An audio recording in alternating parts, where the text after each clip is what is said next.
Okay, so after a quick restart, it will showcase something for the service agreement, which we just have to accept, and we have to log in.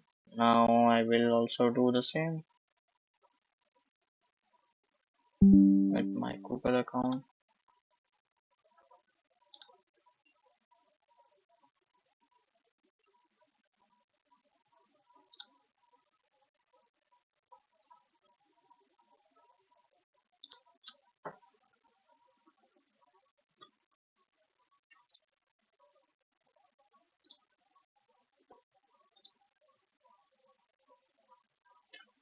We just have to verify.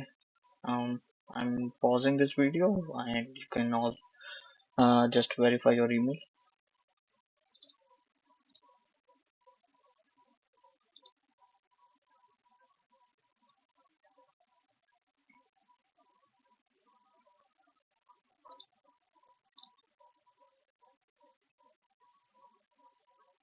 Okay, so we have started our Docker desktop successfully. So basically, why we need Docker desktop is, as mentioned in the just 5 minutes ago, that Linux is something which is built on Docker. So a Docker is basically built on Linux. So we don't need Docker desktop on Linux, but for Windows we need a Linux system.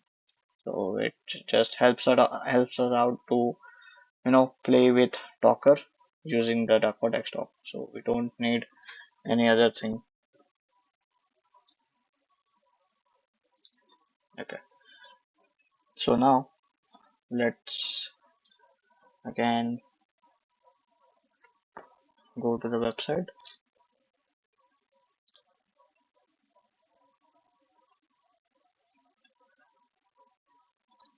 You just have to copy this uh, code for our Docker installation, n8n installation and stuff, and you just have to paste it. We'll do this step by step. Just have to open CMD. So basically, this will create the volume. So volume where will our data will be get stored. Okay, so it created the volume. Now this is something which will be needed some.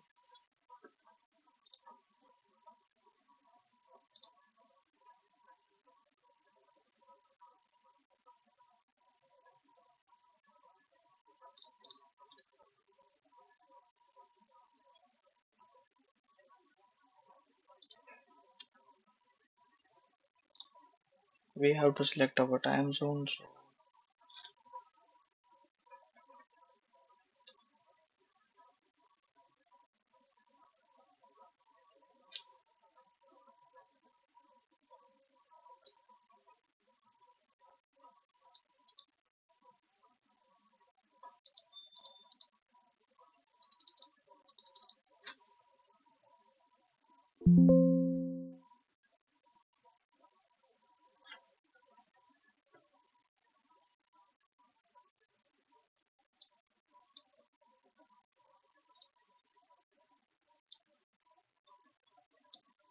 just have to remove this triangular parenthesis and just paste it down your time zone.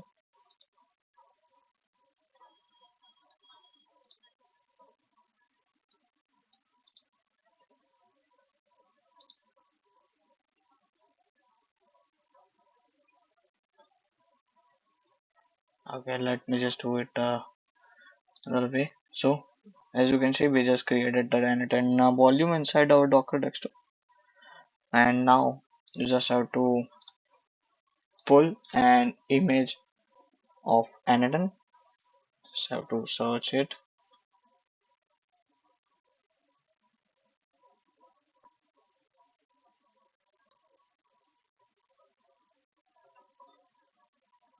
So you just have to go to this Docker Hub where there are several images you can download. So we have the official one, and we can just pull it up to our local system.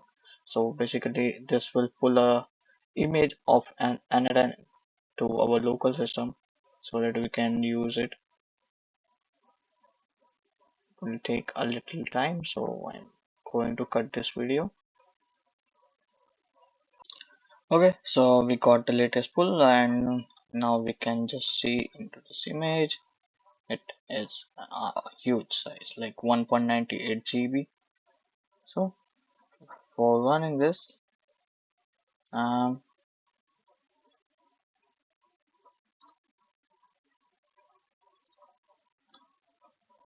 we can just run it. So we have to do something here. So basically what command we actually pasted, which I just had to paste it in a single line, and instead I just did uh, paste it in a separate line. So we will just name our container as n8n. We'll use the port 5678.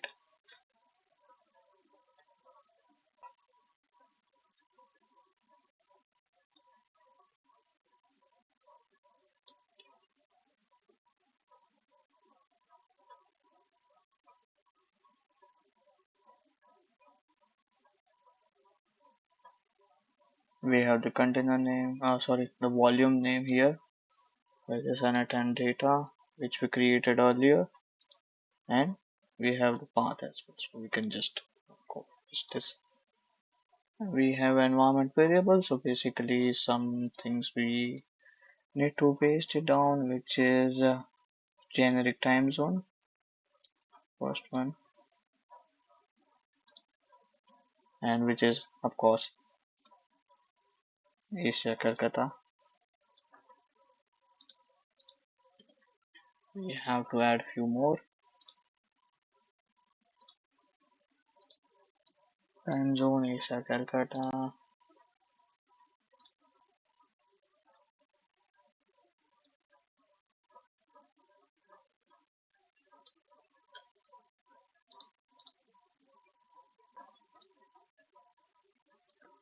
And return and post rating permissions equals true.